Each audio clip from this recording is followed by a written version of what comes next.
বছরে বছরে বাসা পাল্টাতে কার ভালো লাগে বলেন তো? আমার তো মনে হয় বাসা পাল্টানোই কারো ভালো লাগে না।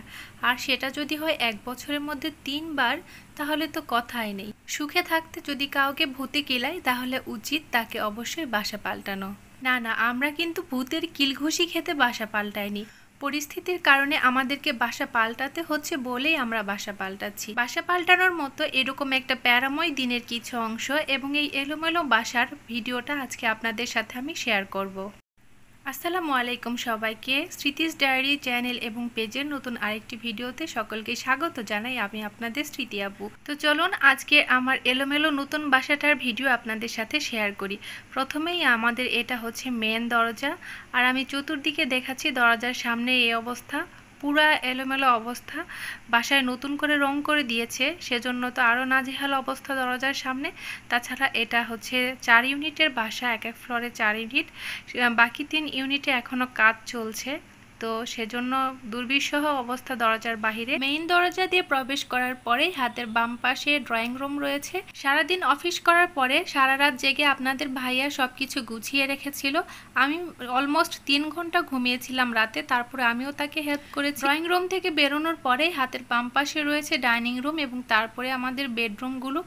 আমরা সব কিছু গুছিয়ে রেখেছিলাম, লেবার এসে শুধুমাত্র ফার্নিচারগুলো খুলেছিল এবং তারপরে বাসা থেকে ফার্নিচার এবং সব কিছু নামানোর পরে তারা ট্রাক লোড করে। লেবারদের দায়িত্ব ছিল তারা ওই বাসা থেকে মালপত্র নামিয়ে দিয়ে ট্রাক লোড করবে এবং এই বাসায় ট্রাক থেকে নামিয়ে মালপত্রগুলো নতুন এই বাসায় উঠিয়ে দিবে। এর জন্য ট্রাক ভাড়া আলাদা দিতে হয়েছে এবং লেবার ভাড়া আলাদা দিতে হয়েছে। তো সব মিলে আমাদের 8,000 টাকা খরচ হয়েছে।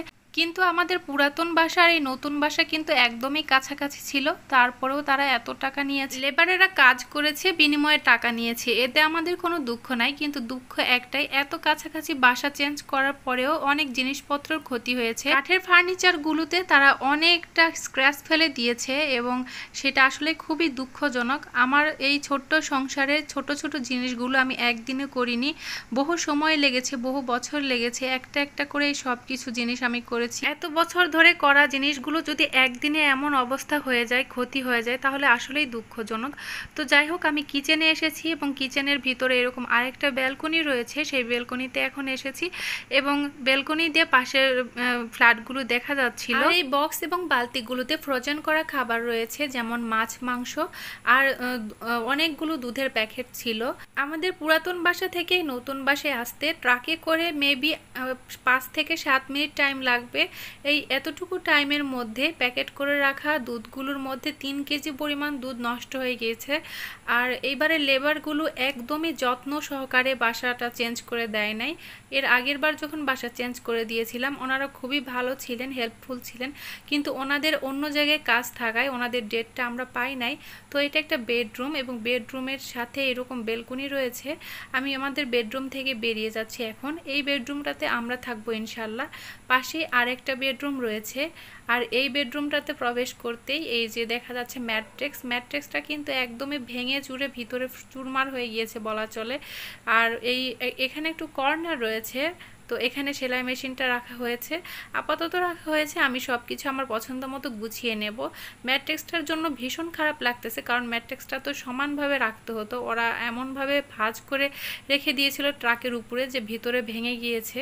তো এখানে একটা অ্যাটাচ বাথরুম রয়েছে এবং এখন এই বেডরুমটা দিয়ে যে জানালা, সেই জানালার ভিউ দেখতে পাচ্ছেন, মাশাআল্লাহ অনেক সুন্দর ভিউ। তো এই বেডরুমটাতে ইনশাআল্লাহ আমার বাচ্চারা থাকবে।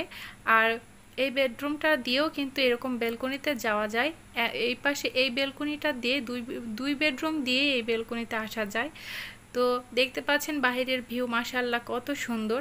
আর এরকম নীরব নিস্তব্ধ আমার ভীষণ ভালো লাগে, মানে একদম নির্জনা না, আবার গাছগাছালির মধ্যে থাকতে, সবুজে ঘেরা।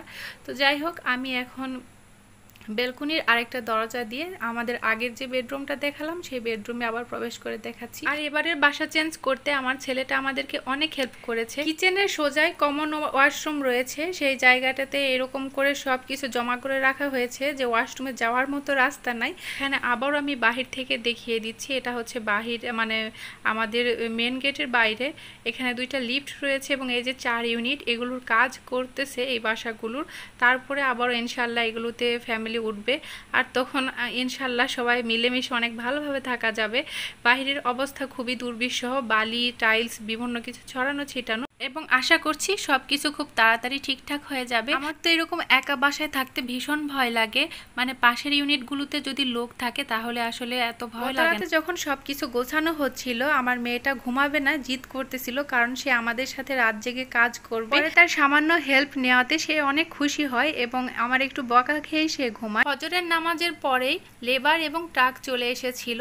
লেবারেরা এরকম করে জিনিসপত্র এই বাসায় রেখে যাচ্ছিল, আপনাদের ভাইয়ার সাথে ছিল, এবং শামসকে একা এই বাসায় রেখে আপনাদের ভাইয়া যখন আরও জিনিসপত্র নিতে ওই বাসায় গিয়েছিল, তখন তো শামসের জন্য আমার ভীষণ কান্না আসছিল। পরে যাই হোক, আপনাদের ভাইয়ার তার পছন্দের অনেক খাবার দাবার পাঠিয়ে দিয়েছিলাম তার জন্য। বাসা পাল্টাতে গিয়ে আমার এতটুকু বাচ্চার হেল্পও আমার কাছে অনেক বেশি মূল্যবান হয়ে গিয়েছিল, এবং শুকরিয়া জানাই আল্লাহর কাছে আমার সন্তানদের জন্য। জানি না নতুন করে সংসারটা সাজাতে আবার কতদিন সময় লাগবে, আর আমিও ভীষণ অসুস্থ। সবাই আমাদের জন্য দোয়া করবেন। আল্লাহ হাফেজ।